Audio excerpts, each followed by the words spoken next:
Chapter 2 that is sexual reproduction in flowering plants. इसको जब हम लोग देखना स्टार्ट करते हैं तो इस चैप्टर में खासियत क्या है, एक रफ पेज ले रही हूँ मैं, ठीक है। जब आप इसके नेम को एनालाइज करना स्टार्ट करते हैं, that is sexual reproduction in flowering plants. तो ये काफी टाइम्स मैंने आपको बता रखा है, जहां भी टर्म सेक्सुअल है इसका मतलब क्या है कि यहाँ पे एक मेल गेमेट और दूसरे फीमेल गेमेट की इन्वॉल्वमेंट जरूर होगी, गारंटी है इस बात की, जो कि मिल के क्या करते हैं यहाँ पे जाइगोट बनाने का काम करते हैं। और जब हम लोग इस फिनोमेना पे जाते हैं तो ये फिनोमेना क्या हो जाता है, रिप्रोडक्शन हो जाता है, जो बचपन से आपने सीखा है, तो 6th 7th के बच्चे भी पढ़ते हैं, ठीक है। देन नेक्स्ट जो टर्म है हमारे पास यहाँ पे फ्लावरिंग प्लांट्स। फ्लावरिंग प्लांट्स कौन है, एंजियोस्पर्म्स है।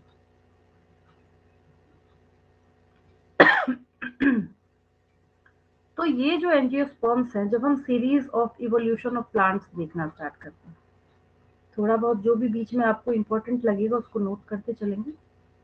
तो हम लोग क्या देखना स्टार्ट करते हैं, series of evolution of plants. तो इसकी सीरीज में खासियत क्या है कि इसकी जर्नी जो आप स्टार्ट करते हैं, दैट इज 1 2 3 4 एंड 5। तो ये हो गया यहाँ पे थैलोफाइट्स, देन हो गया ब्रायोफाइट्स। डिटेल में नहीं जाऊंगी, बट ये आपको पता होना चाहिए, पता होगा, अभी याद भी होगा, अगर जो कुछ दिमाग से स्किप हुआ होगा वो मैं बता रही हूँ अभी। थैलोफाइट्स, ब्रायोफाइट्स, पी साइलेंट होता है यहाँ पे, that is pteridophytes.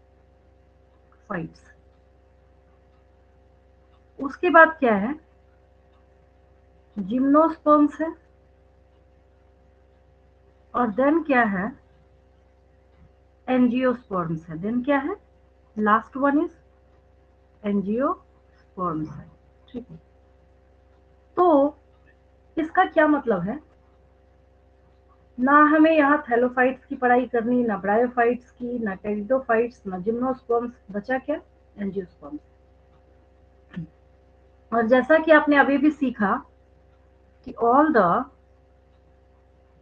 The flowering plants, जितने भी फ्लावरिंग प्लांट्स हैं उनको हम लोग क्या रेफर करते हैं, उनको हम लोग कहते हैं एंजियोस्पर्म्स। जितने भी फ्लावरिंग प्लांट्स हैं उनको हम लोग क्या कहते हैं, एंजियोस्पर्म्स कहते हैं, ठीक है।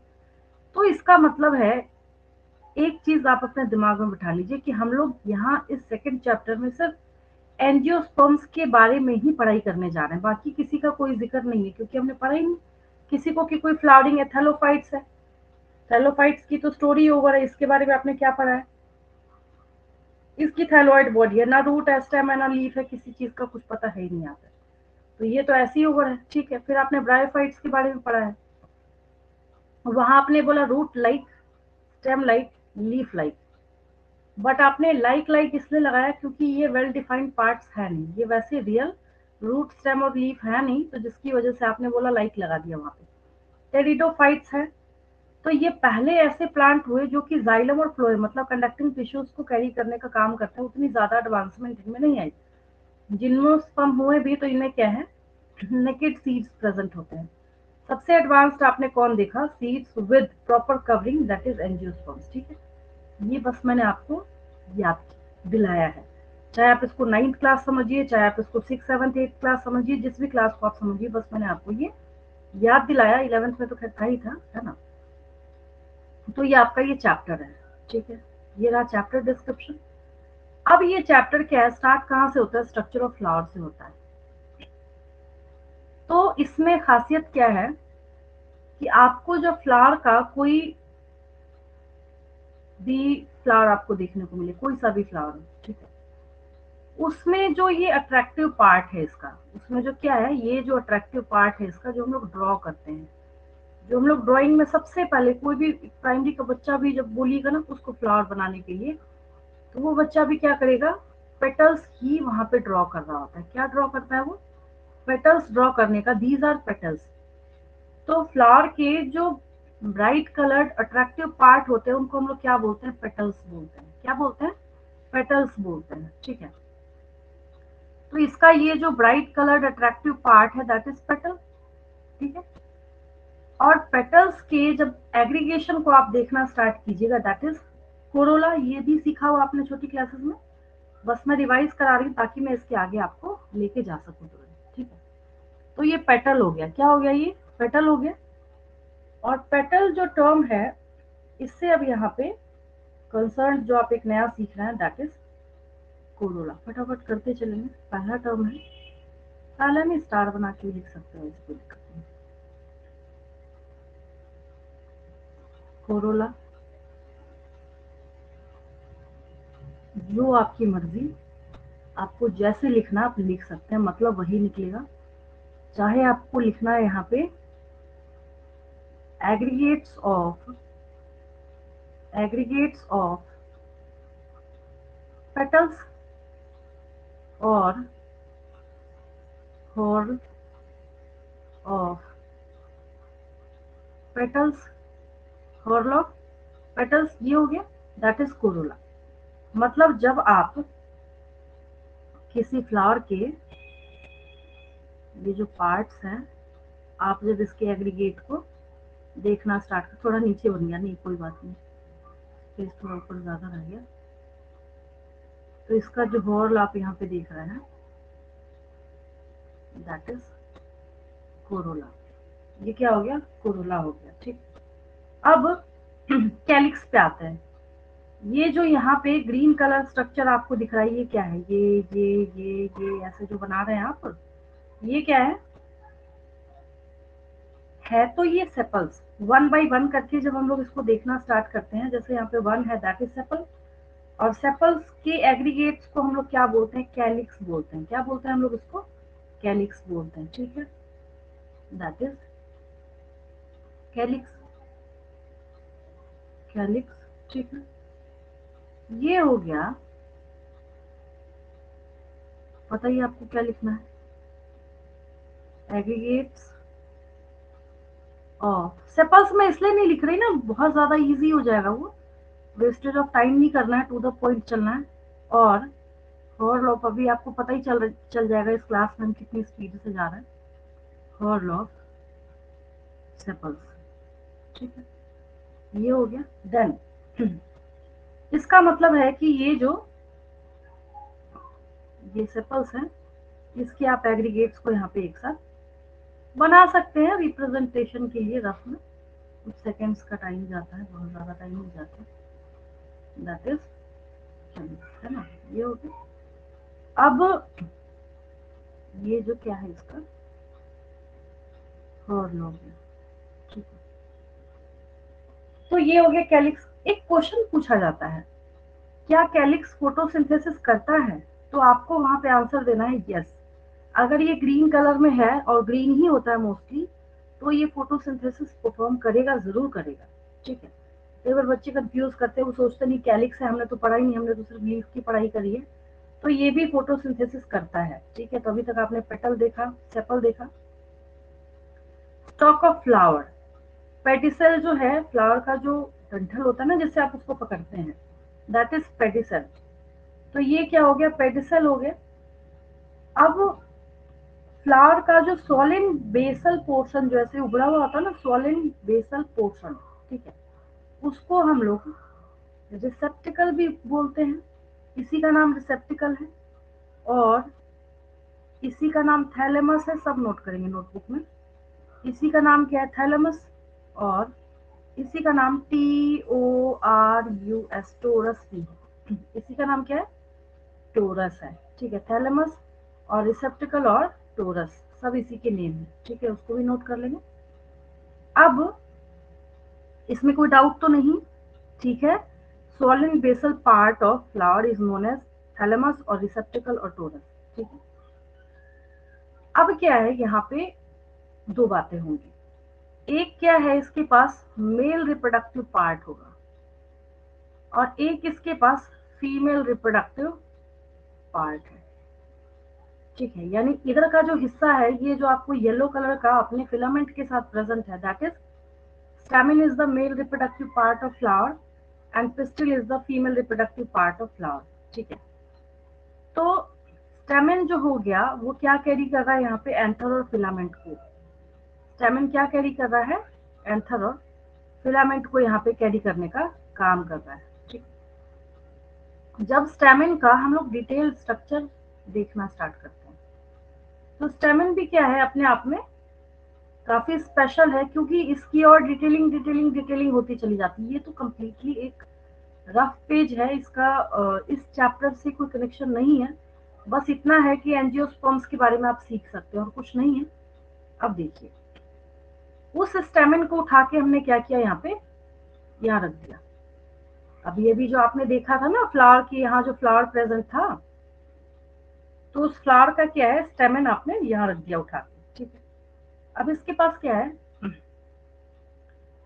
ये जो स्ट्रक्चर है दैट इज एंथर, ये जो स्ट्रक्चर है दैट इज एंथर, और जो इसका स्टॉक बचा दैट इज फिलामेंट। उसको क्या बोलते हैं हम लोग, फिलामेंट बोलते हैं। डिटेल्ड स्ट्रक्चर है, नोटबुक में फटाफट ड्रॉ करते चलेंगे।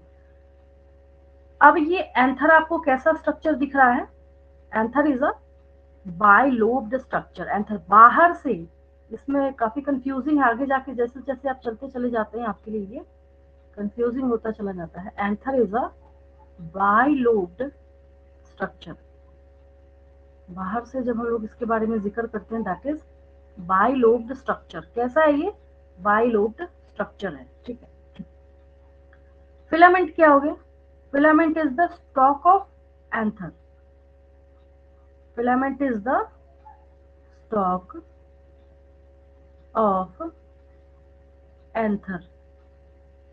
एंथर का जो स्टॉक है उसको हम लोग क्या बोलते हैं, फिलामेंट। जैसे फ्लावर के स्टॉक को क्या बोल रहे थे आप, पेडिसल बोल रहे थे, ठीक है। एक चीज और है, स्टोरी यही ओवर नहीं होनी है, इसकी डिटेलिंग भी हम लोग करेंगे, बट अभी एक होता नहीं कि बेसिकली ऊपर से ओवरव्यू अगर हम देखना स्टार्ट करें। तो ये आपने क्या देखा, इधर अभी भी आपने देखा मेल रिप्रोडक्टिव पार्ट ऑफ, ये है male reproductive part of flower, ठीक।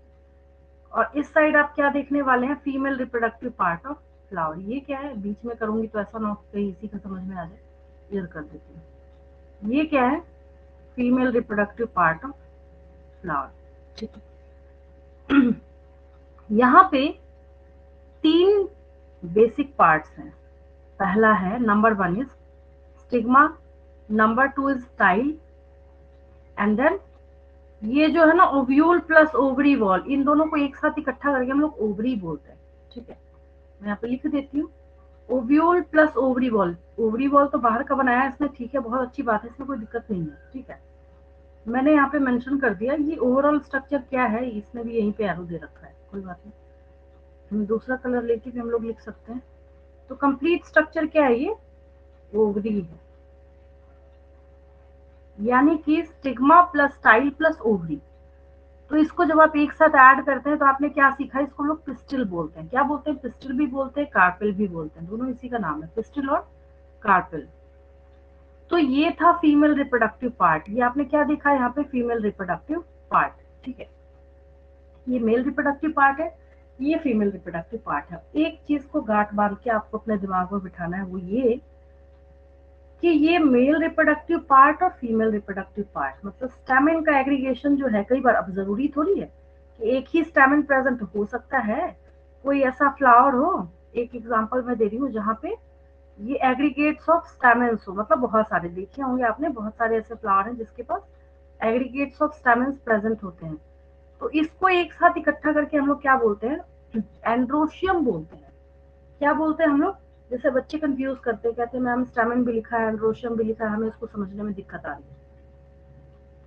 आपको वहां पे कंफ्यूज नहीं करना, एक्चुअली इसका जो एग्रीगेट्स है दैट इज एंड्रोशियम। लेकिन किसका है? नॉट फीमेल रिप्रोडक्टिव पार्ट, ये किसका है? मेल रिप्रोडक्टिव पार्ट का जो एग्रीगेट है, ठीक है, उसको हम लोग एंड्रोशियम बोलते हैं। क्या बोलते हैं हम लोग उसको? एंड्रोशियम बोलते हैं, ठीक है।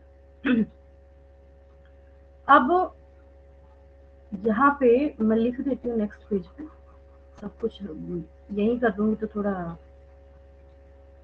ज्यादा ही यहाँ पे खिचड़ी बना हुआ नजर आएगा। नेक्स्ट पेज में लेती हूँ, एक एंड्रोशियम लिख लीजिएगा।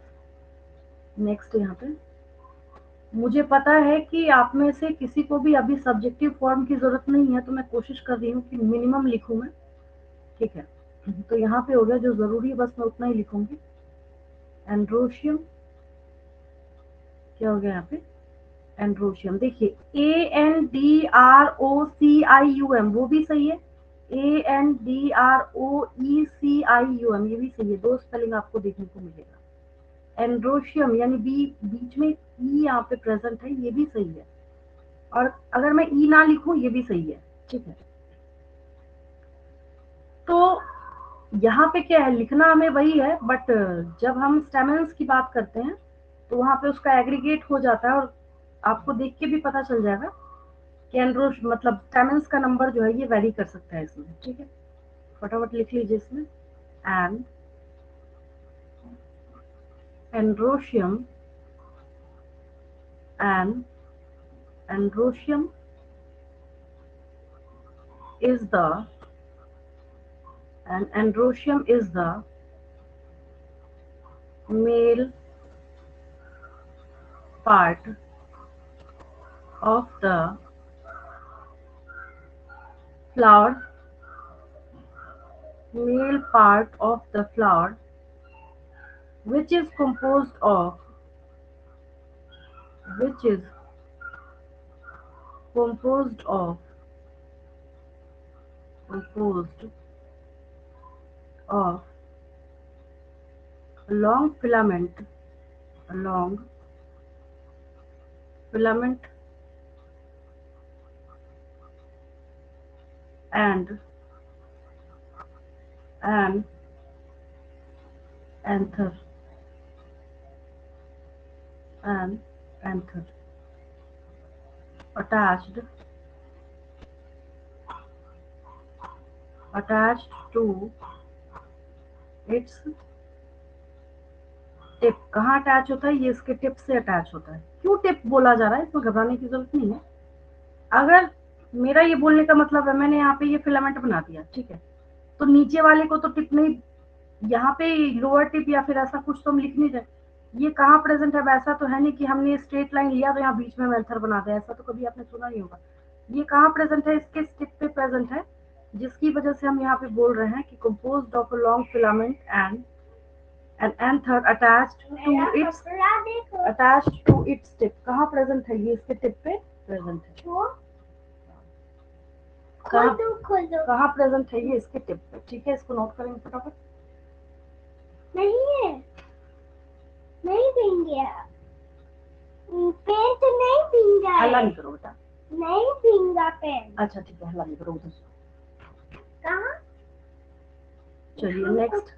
कपड़ा पे ना, कपड़ा जान नानी को नेक्स्ट देखिए यहाँ पे। अब ये जो एग्रीगेशन है सिर्फ मैंने उतना लिखा है। देन यहाँ पे नेक्स्ट चीज क्या है? The number of stamens, the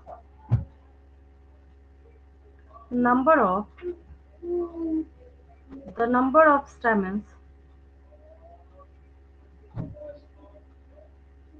may vary, अलग अलग हो सकता है ना, ये जैसे मैंने भी सिखाया आपको, may vary according to the flower। इसके अकॉर्डिंग टर्म्स आएंगे आगे जाके, अकॉर्डिंग टू द फ्लावर। चलिए हो गई। तो ये एंड्रोशियम था। एंड्रोशियम के बाद अब ये क्या है? इसके लिए कौन सा टर्म देंगे हम? अब ये भी तो फ्लावर में आपको एक से ज्यादा देखने को मिल सकते हैं। मतलब ये जो क्या है, पिस्टिल है, बीच वाला क्या है? ये जो पिस्टिल है ना, पिस्टल भी एक से ज्यादा प्रेजेंट हो सकता है, एक से ज्यादा अवेलेबल हो सकता है। हमको कुछ देखना तो है। जिसके लिए हम लोग यहाँ पे इसको गाइनोशियम टर्म देंगे। अब इसका टर्म क्या हो जाएगा? गाइनोशियम। तुम्हारा फोन कहाँ है? नहीं, टीवी में। अच्छा ठीक है, एक मिनट रुको। गाइनोशियम नेक्स्ट हेडिंग है गाइनोशियम। इसमें भी वही चीज है, गाइनोशियम को भी जब आप लिखना स्टार्ट करेंगे तो यहाँ पे बीच में अगर आप ई लिख रहे हैं तब भी सही है, ठीक है। अगर आप नहीं लिख रहे हैं, दोनों स्पेलिंग आपको जगह जगह पे देखने को मिलता है। देखिए, GYNOECIUM,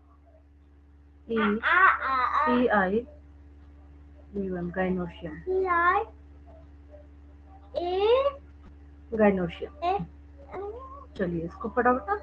अच्छा एक चीज और है, अगर मैं यहाँ पे एक फ्लावर को ड्रॉ करूं, मतलब मैंने यहाँ पे एक फ्लावर बनाया, ठीक है, तो नीचे क्या है, मैंने यहाँ पे सेपल्स बनाया, समझिएगा ध्यान से।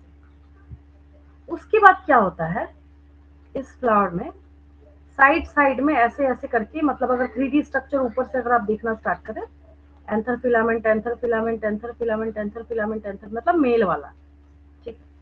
और सबसे इनर साइड में, सबसे इनर साइड में चाहे एक हो चाहे एक से ज्यादा हो, सबसे इनर साइड में कौन सा प्रेजेंट होता है? यहाँ पे गाइनोशियम होता है। तो बोला जाता है, और ये नीट के एग्जाम में भी पूछा जाएगा, which of the following is the inner most core of any flower, या name the inner most core of a flower, ठीक है।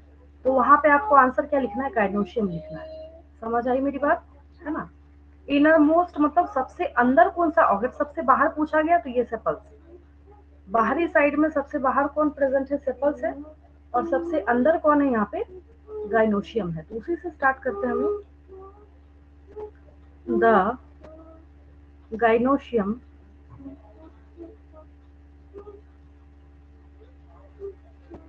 the gynoecium is the innermost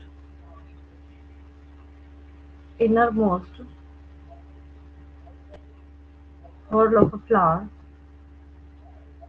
innermost whorl of a flower।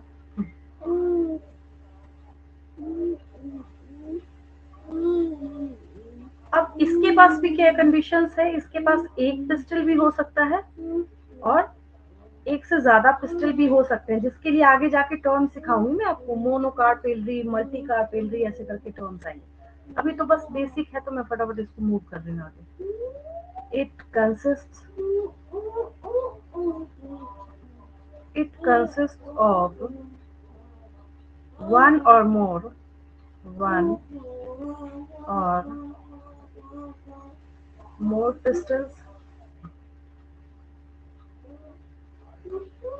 pistils, ठीक है, and is typically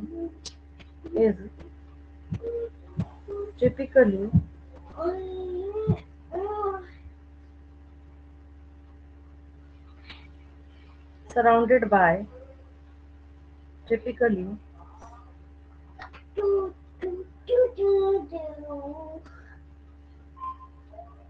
surrounded by the pollen कौन produce करता है? Anther. तो indirect way है बोलने का, by the pollen producing reproductive organs, pollen producing, Radhe शोर नहीं करो बेटा, उधर जाओ। pollen producing reproductive organs, ठीक है। किसको बोला जा रहा है यहाँ पे? क्या लिख दूं मैं इसके विद इन ब्रैकेट? क्या आएगा? पॉलिन प्रोड्यूसिंग रिप्रोडक्टिव ऑर्गन्स, मतलब ये स्टेमिन की तरफ इशारा कर रहा है। और स्टेमिन का मतलब क्या हो गया? स्टेमिन का मतलब हो गया यहाँ पे एंथर प्लस फिलामेंट। याद आया? अभी तुरंत मैंने बताया आपको, एंथर प्लस थोड़ा अजीब ही लग रहा है, anther plus filament, anther plus filament, है ना। इससे ये घिरा हुआ होता है, मतलब चारों तरफ ये प्रेजेंट होते हैं, ठीक है। या फिर हम इसको दूसरी भाषा में क्या बोल सकते हैं, ऐसा भी बोल सकते हैं, the stamens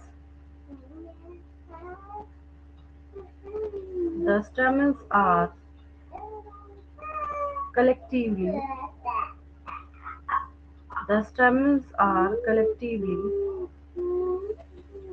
called as androecium, collectively called the androecium।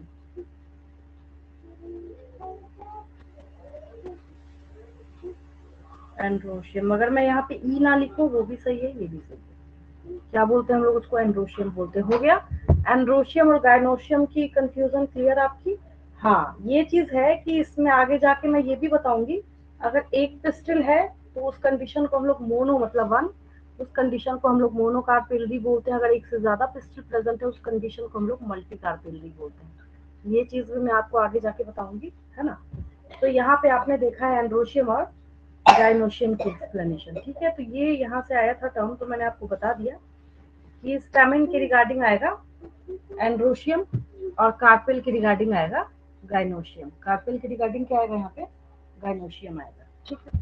चलो, तो अब जब हम लोग इस फ्लावर के डायग्राम को देखना स्टार्ट करते हैं, ये जो है यहाँ पे, ठीक है, तो इसमें अब एक भी ऐसा लेवल नहीं बचा है जो आपको नहीं आता है। That is stalk of flower, pedicel, the green outermost whorl of flower is the calyx। Aggregate करके अगर हम बोल रहे हैं, और उसमें अगर जो उसके यूनिट्स हैं, अगर मैं उल्टा करके पूछूं कि mention the name of unit of calyx, तो सेपल हो जाएगा। कोरोला का यूनिट क्या है, पेटल हो जाएगा। Male reproductive part stamen, stamen is the aggregate of, the aggregates of anther plus filament। Female reproductive part is pistil, pistil is the aggregation of stigma and style and ovary, and ovules are formed inside the ovary। ovules कहाँ form हो रहा है, inside the ovary। और flower का जो solen basal part है, that is receptacle। किसी किसी बुक में receptacle लिखा होता है, किसी बुक में thalamus लिखा होता है, किसी बुक में torus लिखा होता है, ठीक है। हम लोग जो एप्पल खाते हैं ना, सेब एप्पल जो हम लोग खाते हैं, तो हम उसमें एक्चुअली क्या खा रहे होते हैं, हम उसका थैलेमस खाते हैं। वो जो एप्पल सेब जो आप खाते हैं ना अपने घरों में, वो क्या है, थैलेमस है वो, है ना। तो नीट के एग्जाम में काफी टाइम्स पूछा गया है कि which of the following is the edible part of Apple, तो वहां पे आंसर किसको करना होता है, थैलेमस को वहां पे हम लोगों को मार्क करना होता है ना। तो ये मेरे ख्याल से आपने ड्रॉ भी कर लिया होगा। अगर आपको ऐसा लगता है कि सर स्क्रीनशॉट लेने से काम चल जाएगा तो ले लीजिए, बट लिखना भी जरूरी है थोड़ा बहुत, क्योंकि उसका तो कोई सब्स्टिट्यूट है ही नहीं, है ना। रिटन वर्क का आज तक कोई सब्स्टिट्यूट बना ही नहीं है, और लेते जाइए स्क्रीनशॉट, सो भी ठीक है। थोड़ा बहुत अभी तक तो मैंने इतना एक्सप्लेन किया, आपने बना भी लिया होगा शायद। ये तो कुछ नहीं है, तो इजी है। कोरोला कैलिक्स मैंने आपको बताया था। अगर इसमें डिफरेंसेस पूछे जाते हैं तो Corolla is the aggregation of petals, while calyx is the aggregation of or whorl of sepals, ठीक है। आगे बढ़ती हूँ। अब जो इसमें मेल रिप्रोडक्टिव पार्ट है उसकी डिटेलिंग की तरफ मैं मूव कर रही हूँ, मतलब सिर्फ और सिर्फ अब मैं यहाँ पे स्ट्रक्चर ऑफ स्टैमिन के ऊपर फोकस करने जा रही हूँ। मतलब स्टैमिन का जो स्ट्रक्चर है ना, उसको हम लोग जूम करके देखने जा रहे हैं, ऐसा समझना है। जब ये पूरा कंप्लीट और क्लियर होगा तब जाके मैं आपको कार्पेल का स्ट्रक्चर बताऊंगी। अभी फिलहाल तब तक हम लोग इसको मूव नहीं करेंगे जब तक ये स्टैमिन पूरा क्लियर नहीं हो जाए, ठीक है। तो इसको समझेंगे हम लोग बहुत ध्यान से कि ये स्टैमिन का स्ट्रक्चर है क्या। देखिए, स्टैमिन के स्ट्रक्चर को जब हम लोग ध्यान से देखते हैं, ठीक है, तो जैसा कि मैंने अभी भी आपको बताया, यहाँ पे क्या है, ये जो इसका ये स्ट्रक्चर है दैट इज एंथर, और नीचे का जो पोर्शन है दैट इज फिलामेंट। एक नई चीज, ये मेरे ख्याल से 2 इयर्स पहले नीट के एग्जाम में पूछा गया है। 2 या 3, मतलब इधर रिसेंट है, बहुत पुराना नहीं है। रिसेंटली इससे क्वेश्चन पूछा गया था। ये पूछा गया था कि ये फिलामेंट जो है या फिर एंथर जो कनेक्टेड है फिलामेंट से, तो उस ज्वाइनिंग पॉइंट को हम लोग क्या बोलते हैं, तो समझिएगा ध्यान से। अगर हम लोग इसको यहाँ से काट दें, अगर हम लोग क्या करें, इसको यहाँ से ऐसे कट कर दें, कट करने के बाद क्या होता है, ये तो ऐसे ऊपर से कट किया गया है, यहाँ पे ऐसे कट करके जब आप देखिएगा तो स्क्वायर जैसा यहाँ पे पता चलता है। मतलब क्या है कि ये जो कनेक्टिव है ना नीचे वाला, तो इसी एक्सेस पे इसके साथ ये कनेक्ट हुआ है, ये इसी पॉइंट पे क्या हुआ है, इसके साथ ये कनेक्ट हुआ है। तो जिसकी वजह से यहाँ पे स्पेशल करके आपको कनेक्टिव बताया जा रहा है। जब हम लोग इसका ट्रांसफर सेक्शन देखेंगे ना, तो हमें बहुत अच्छे तरीके से और भी क्रिस्टल क्लियर फॉर्म में हमें पता चलेगा। और ये सारी चीजें अगर मैं लाख कोशिश कर लूँ, सिर्फ अगर आप ऑफलाइन क्लास में प्लेन व्हाइट बोर्ड पे बैठे हैं तो बहुत मुश्किल है समझाना इसको।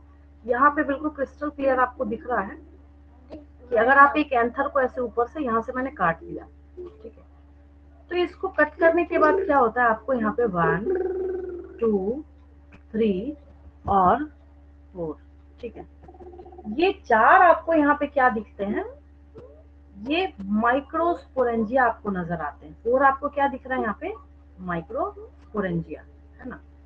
तो मैं यहाँ पे मेंशन कर देती हूँ, लिख देती हूँ, ये क्या है, अगर एक है 1 है तो microsporangium, 1 structure is microsporangium, microsporangium, ये हो गया माइक्रोस्पोरेंजियम।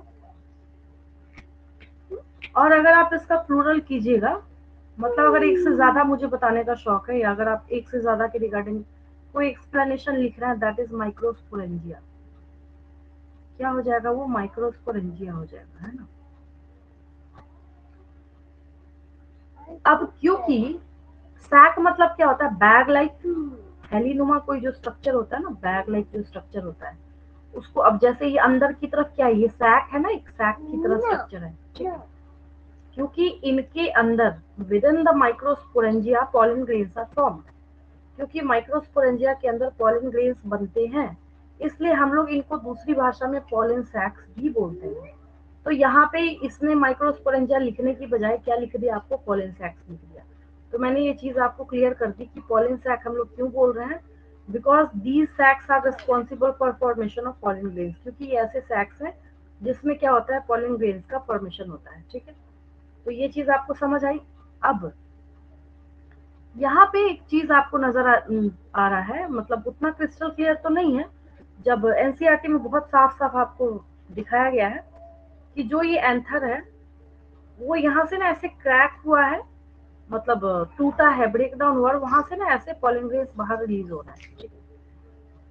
तो इसके लिए ना हम लोग एक टर्म यूज करते हैं बायो में, कहते हैं उसको डेहिसेंस ऑफ एंथर, यानी ब्रेक डाउन ऑफ पॉलन सैक्स या वॉल ऑफ पॉलन सैक्स।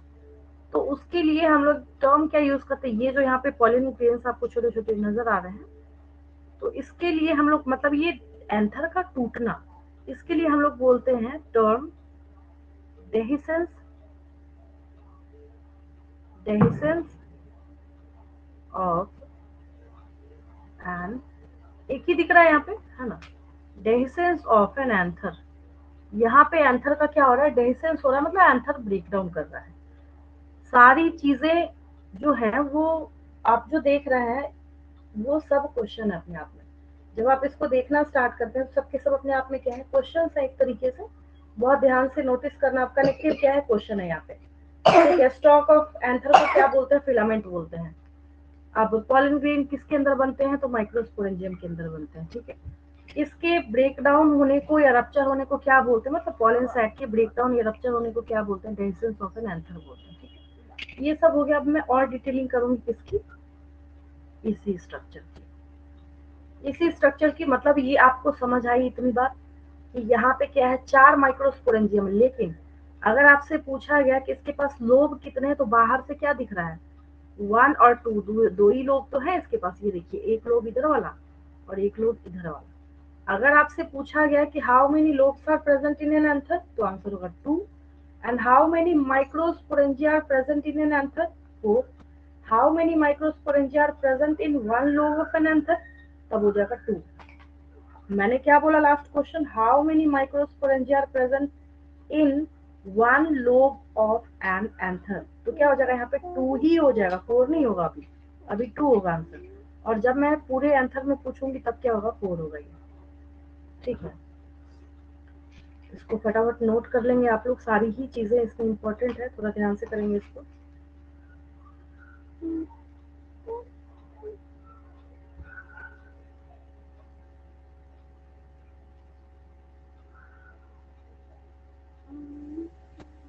अब हो जा पढ़ाई?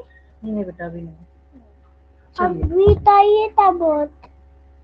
अभी हम लोग आगे मूव करते हैं। यहाँ पे देखिए, आदि को पढ़ाई करने बोले हो? नहीं, आदि पर या यहाँ पे क्या है, ये जो स्ट्रक्चर है, ये जो आपको स्ट्रक्चर यहाँ पे नजर आ रहा है, इसका डिटेल स्ट्रक्चर है ये। मतलब ये जो है ना, ट्रांसवर्स सेक्शन और cross section of an anther, तो इसको हम लोग यहाँ पे देख रहे हैं। ये जो है एंथर था, और उसमें आपको क्या दिखा था, 1 2 3 4 माइक्रोस्पोरेंजिया, बस वही उतनी बात है, यहाँ पे भी अवेलेबल है। ठीक है, तो 4 आपको यहाँ पे क्या दिख रहा है, माइक्रोस्पोरेंजिया नजर आ रहा है। ठीक है, अब ये जो माइक्रोस्पोरेंजिया है, इसके पास खासियत क्या है कि ये बेसिकली 4 लेयर्स को कैरी करने का काम करता है। यहाँ सीरीज में नहीं लिखा हुआ है, इसके पहले जो भी मैंने आपको नोटबुक में बताया है उसमें क्या है, आपने सीरीज में मेंशन कर रखा है, हालांकि मैं मार्क कर देती हूँ यहाँ पे। ये देखिए, इसमें बेसिक क्या है, इसके पास 4 लेयर्स है। बेसिक क्या है, 4 लेयर्स है, जिससे बहुत ज्यादा क्वेश्चन पूछे जाते हैं, है ना। तो नंबर 1 है यहाँ पे, अगर मैं इसको इधर मूव कर दूं तो एक साथ 1 2 3 4 करके लिख सकती हूँ।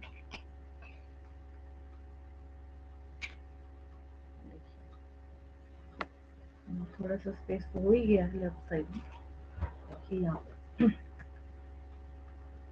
नंबर 1 में कर देती हूँ।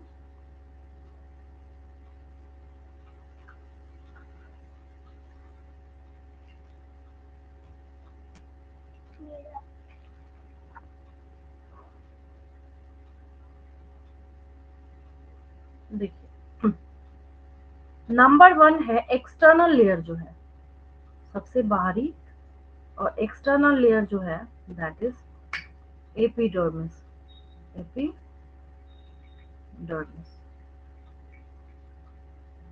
Epidermis is the outer most layer. मैं यहाँ पे डबल डॉट क्यों दे रही हूँ जब लेबल ही है तो। एपिडर्मिस इज द सबसे बाहरी जो लेयर है, दैट इज एपिडर्मिस। ठीक है, ये देखिए एपिडर्मिस दिख रहा है आपको। एपिडर्मिस के बाद जो नेक्स्ट लेयर है, एपिडर्मिस के बाद क्या है, सब में देखिए एपिडर्मिस एपिडर्मिस एपिडर्मिस आपको नजर आ रहा है। एपिडर्मिस के बाद इसमें बहुत ज्यादा क्लियर नहीं है, यहाँ पे बहुत साफ साफ दिख रहा है। एपिडर्मिस के बाद इसने क्या किया है, ग्रीन कलर का एक पूरा कंप्लीट लेयर यहाँ पे आपको शो किया जा रहा है, दिख रहा है ना ग्रीन कलर का। ठीक है, next layer is endothecium. Second layer जो है, मतलब फ्रॉम एक्सटर्नल साइड, इंटरनल से हम लोग नहीं देख रहे हैं। Second layer is endothecium. Second layer is endothecium. Second layer को हम लोग क्या बोलते हैं, एंडोथेशियम। ठीक है, इतना ही, इसमें काफी थिन है, बहुत अच्छा नहीं पता चल रहा। ठीक है, देन क्या है हम लोगों के पास, मिडल लेयर्स जो है इसमें सबसे थिक होता है। यहाँ पे देखिए ध्यान से, आपको पता चलेगा इतनी थिकनेस किसकी दिखाई जा रही है, मिडल लेयर्स की दिखाई जा रही है यहाँ पे। ठीक है, तो नेक्स्ट लेयर इज, मतलब किसका नेक्स्ट, मैं एंडोथेशियम का नेक्स्ट बोल रही हूँ यहाँ पे, है ना। तो नेक्स्ट लेयर यहाँ पे क्या हो गया, middle layer. Next layer is middle layer.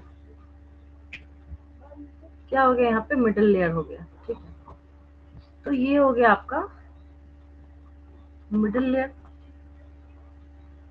और देन फोर्थ लेयर इज सबसे लास्ट में, सबसे लास्ट में जो लेयर अवेलेबल है that is tapetum. TAPE TUM, tapetum हो गया, ठीक। तो ये टेपेटम जो है ये माइक्रोस्पोरेंजिया के सबसे करीब, यानी कि टेपेटम जो लेयर है यहाँ पे, ठीक है, तो टेपेटम सबसे नजदीक होता है। ये जो टेपेटम है ये इसके माइक्रोस्पोरेंजिया के बिल्कुल लगे हुए आप इस लेयर को समझ सकते हैं, है ना। तो ये टेपेटम हो गया। बहुत क्लियर तो नहीं है बिकॉज ट्रांसफर सेक्शन है, कुछ डायग्राम्स है क्रिस्टल क्लियर भी अवेलेबल है। इससे अच्छा मैंने आपको बता भी रखा है ऑलरेडी, आपको पता भी है।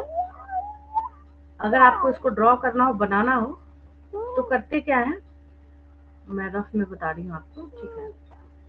आसान सा एक स्ट्रक्चर है जिसमें हम लोग क्या करते हैं, एक ये स्ट्रक्चर बना लिया, ठीक है। करते क्या है हम लोग, मतलब आप प्रॉपर शेप दे दीजिएगा। आपने एपिडर्मिस की एक लेयर बनाई, ठीक है। फिर आपने लेबल करते साफ साफ क्रिस्टल क्लियर लेबल कर देना है एपिडर्मिस। नेक्स्ट लेयर आपने एंडोथेशियम, बनाना नहीं भी है तो एटलीस्ट अब तो ज्यादातर क्वेश्चन डायग्राम बेस्ड किए जा रहे हैं, ठीक है। तो एपिडर्मिस, एंडोथेशियम, हाँ मिडिल लेयर की जो लेयरिंग है वो थोड़ी थिक करी जाएगी। और टेपेटम जो है, टेपेटम जो है 1 2 3 4 जो माइक्रोस्पोरेंजियम है इसके चारों तरफ से घिरा हुआ रहेगा ऐसे, मतलब जो इसको टच करता हुआ रहेगा दैट इज टेपेटम। तो रफ डायग्राम में मैंने आपको तरीका बताया कि ऐसे आप इसको समझ सकते हैं ना। चलिए हटा देती हूँ मैं इसको। तो मेरा वही बोलने का मतलब था कि इसमें ये सारे लेयर्स जो है मैंने यहाँ पे बताए हैं, ठीक है। तो आपने एक्सटर्नल लेयर सीखा है एपिडर्मिस, एपिडर्मिस, ठीक है। फिर आपने क्या सीखा है, एंडोथेशियम। मैंने यहाँ पे एग्रीगेट क्यों किया है, क्योंकि इस तरीके से एग्रीगेट करके कहीं भी नहीं था, ठीक है। फिर आपने सीखा है मिडल लेयर, फिर आपने सीखा है टेपेटम। यहाँ पे भी एंडोथेशियम दिखाया जा रहा है, जो बचा है उसकी बात करेंगे हम लोग। इसकी वजह से यहाँ पे मिडल लेयर्स फिर से दिखाया जा रहा है। इसके अंदर क्या है, पॉलन ग्रेन्स। अब ये बेचारा यहाँ पे रप्चर हो गया है, तभी यहाँ से पॉलन ग्रेन बाहर जाने को उतावला, ये बाहर निकल रहे हैं यहाँ से, that is dehiscence of anther.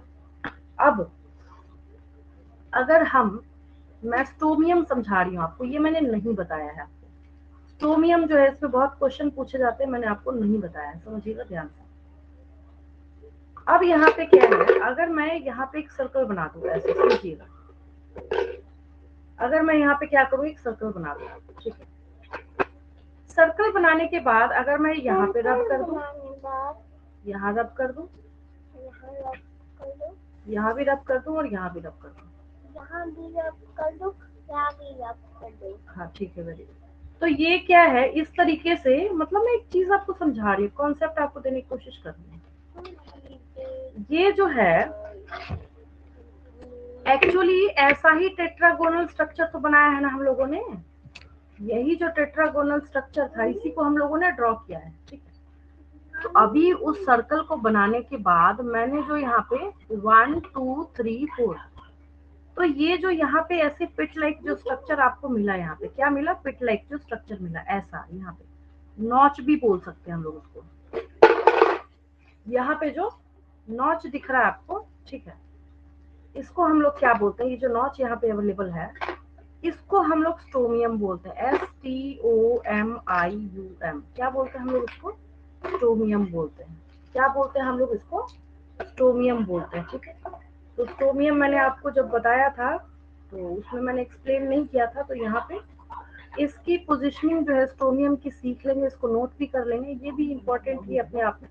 जानबूझ के ऐसे क्वेश्चंस पूछे जाते हैं जिसपे कोई भी स्टूडेंट कभी ध्यान नहीं दे, ठीक है, उसको हम लोग क्या बोलते हैं, स्टोमियम बोलते हैं, ठीक है। तो ये यहाँ पे स्टोमियम का स्ट्रक्चर है, स्टोमियम को नोट भी कर लेंगे और इसको जैसे मैंने अभी आपको रफ में बताया है वैसे ही आप इसको लिख लेना, ठीक है।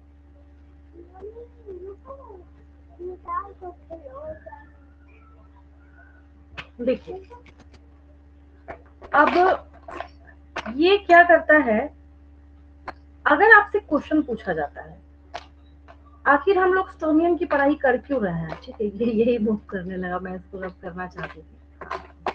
अच्छा ये डायग्राम चला गया, कोई बात नहीं, मैं उसको फिर से कर दूंगी पेस्ट, एक पेज में नेक्स्ट ले रही हूँ, ठीक है। देखिए स्टोमियम के बारे में अगर हम लोग जिक्र करते हैं, किसके बारे में, स्टोमियम के बारे में, ठीक है। तो स्टोमियम की खासियत क्या है, वैसे भी बहुत मतलब पेज में मैंने बहुत कुछ मार्क कर दिया था, है ना। चारों लेयर्स तो नोट कर ही लिए होंगे आपने, सीरीज में है भी आपके पास अवेलेबल। ये देखिए, यही डायग्राम है, यही स्ट्रक्चर है। तो ये रहा आपके पास।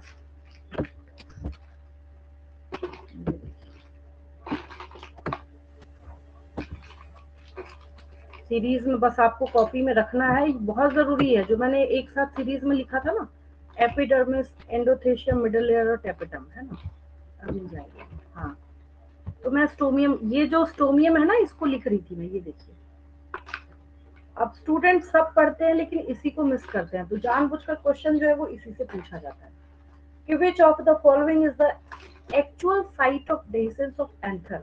मतलब एंथर कहाँ से ब्रेक डाउन होने के बाद पॉलन ग्रेन्स को रिलीज करता है, ऐसा क्वेश्चन आपसे पूछा जाता है। ठीक है, बच्चे क्या करते हैं, बच्चे बेचारे सोचते हैं चलो भाई टूटता तो होगा एपिडर्मिस, बिल्कुल सही बात है। अभी एपिडर्मिस तो चल ही रहा है, चारों तरफ तो रन कर ही रहा है, लेकिन उस हिस्से को, उस एक्चुअल पोजीशन को हम लोग किसका टर्म दे रहे हैं, स्टोमियम का टर्म दे रहे हैं। ठीक है, स्टोमियम जो है मैं नोट कर लेती हूँ, क्योंकि तब से तो मैं बोल ही रही हूँ जितनी समझाने वाली चीजें हैं, दैट इज स्टोमियम। यहाँ पे क्या हो गया, स्टोमियम हो गया। ये देखिए, आप लोग अगर अलग से कहीं पे नोट कर रहे हैं तो स्टोमियम ऑफ एन एंथर लिख लेंगे, क्योंकि मैं तो एंथर की बात ही बता रही हूँ, तो क्लियर ही है कि एंथर का ही है। The stomium, the stomium, the stomium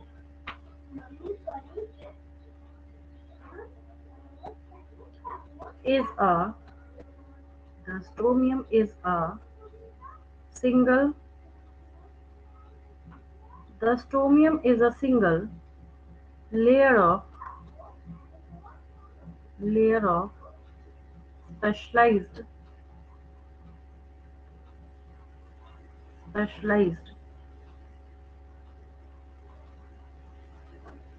epidermal cells, specialized epidermal cells that joins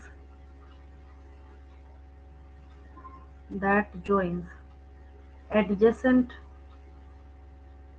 that joins adjacent anther walls, then and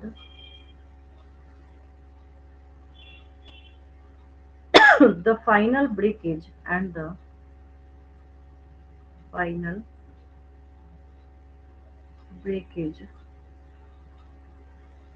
and the final breakage site, मतलब जिसको हम लोग डेहिसेंट पॉइंट भी बोलते हैं, डेहिसेंस पॉइंट भी बोलते हैं, डेहिसेंस ऑफ एन एंथर। ठीक है, तो breakage site for anther, breakage site for anther, dehiscence, DEHISCENCE।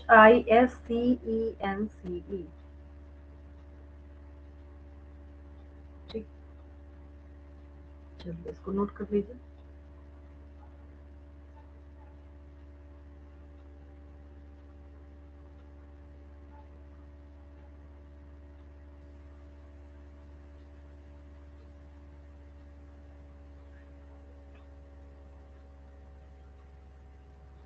तो आपने यहाँ पे एक स्पेशल पॉइंट सीखा है, दैट इज स्टोमियम। ठीक है, कई बार मैंने रिपीट कर दिया, अब आप बोलेंगे कि इतनी बार रिपीट कर दिया कि अब सुनने का मन नहीं कर रहा है ना। देखिए, स्टोमियम स्टोमियम स्टोमियम यहाँ पे था, उसके बारे में मैंने आपको बता दिया। ठीक है, हाँ, एक पोर्शन है जो यहाँ पे होना चाहिए था, आपने सीख रखा है ऑलरेडी पहले।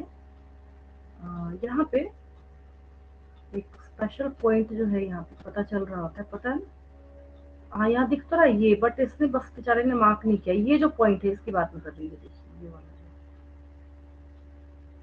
कनेक्टिव है। ये क्या है? ये कनेक्टिव है। ये वो स्कार है जो ये दिखाता है कि यहाँ से जो इसका फिलामेंट है वो कनेक्ट हुआ था, इसी की बात मैं कर रही थी। तो कनेक्टिव है। क्या है ये? कनेक्टिव है। ये पोर्शन हो गया कनेक्टिव।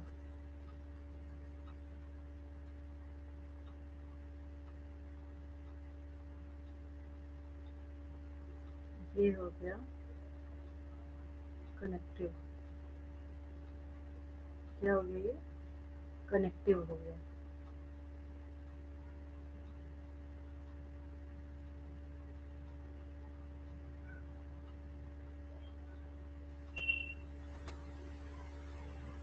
चलिए चलिए तो कनेक्टिव, ठीक है। कनेक्टिव क्या है? वो पॉइंट है जहां से एंथर जो है वो कनेक्ट हुआ था इसके खुद के फिलामेंट से, दैट इज कनेक्टिव, ठीक है। अब हम लोग एक्सप्लेनेशन लेके जा रहे हैं माइक्रोस्पोर मदर सेल पे। किस पे लेके जा रहे हैं? माइक्रोस्पोर मदर सेल, ठीक है। Microspore mother cell. अब माइक्रोस्पोर मदर सेल जो है तो इसकी खासियत क्या है? यही आगे जाके पॉलन ग्रेन को बनाने का काम करेगा। आगे जाके क्या करेगा? ये पॉलन ग्रेन को बनाने का काम करेगा, ठीक है। तो क्वेश्चन ये राइज होता है कि कैसे बनाएगा। क्वेश्चन क्या राइज होता है कि ये कैसे बनाएगा, ठीक है। तो कैसे बनाएगा? तो उसमें मियोसिस होगा। कौन सा डिवीजन होगा? मियोसिस होगा, माइटोसिस नहीं होगा। यहाँ पे इस डिवीजन के रिगार्डिंग में बहुत सारे क्वेश्चंस पूछे जाते हैं। नेक्स्ट हम लोग चलते हैं।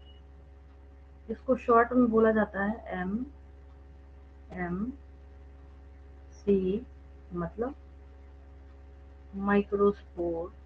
Microspore mother, microspore mother cell.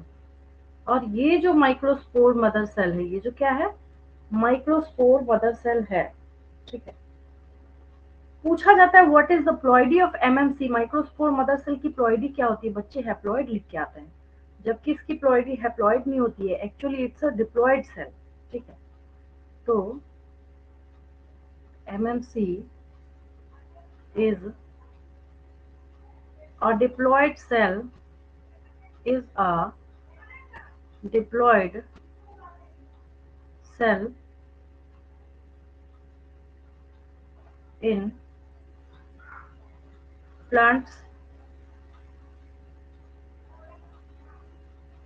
that that divides that divides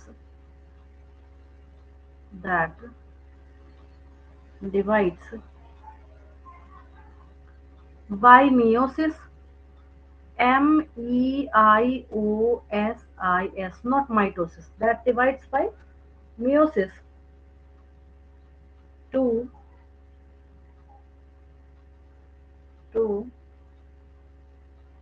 give rise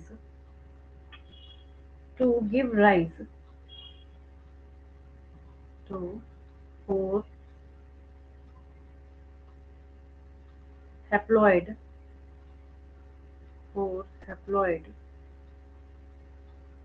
microspores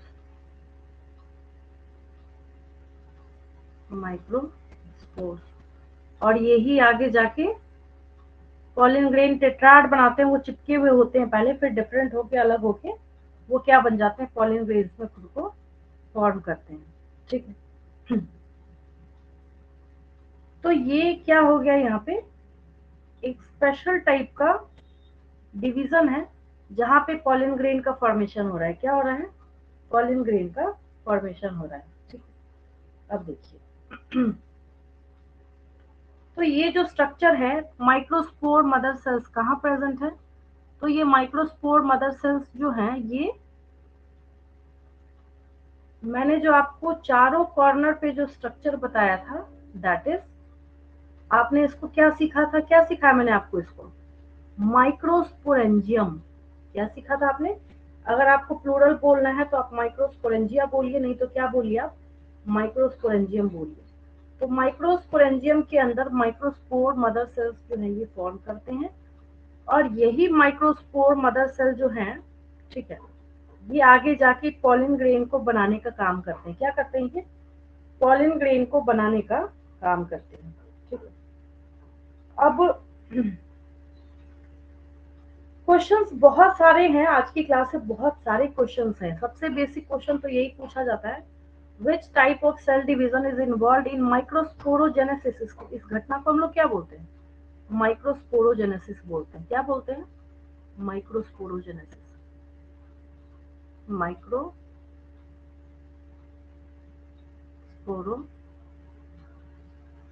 microsporogenesis. तो माइक्रोस्पोरोजेनेसिस किसको बोलते हैं हम लोग? अगर मैं साफ सीधी बात करूं तो process of formation of pollen grains from, देखिए, from microspore mother cell is known as microsporogenesis, है ना? किसी भी भाषा में लिखिए, मतलब वही है, मतलब लैंग्वेज में, है ना? कैसे भी चेंज करके आप लिखिए, वैसे भी लिख सकते हैं। Microsporogenesis, microsporogenesis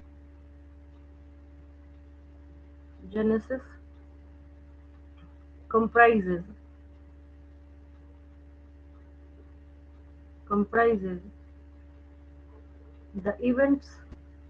the the events which lead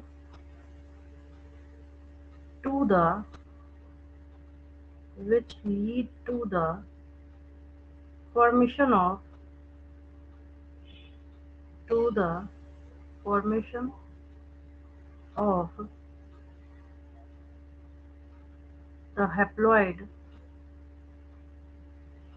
the haploid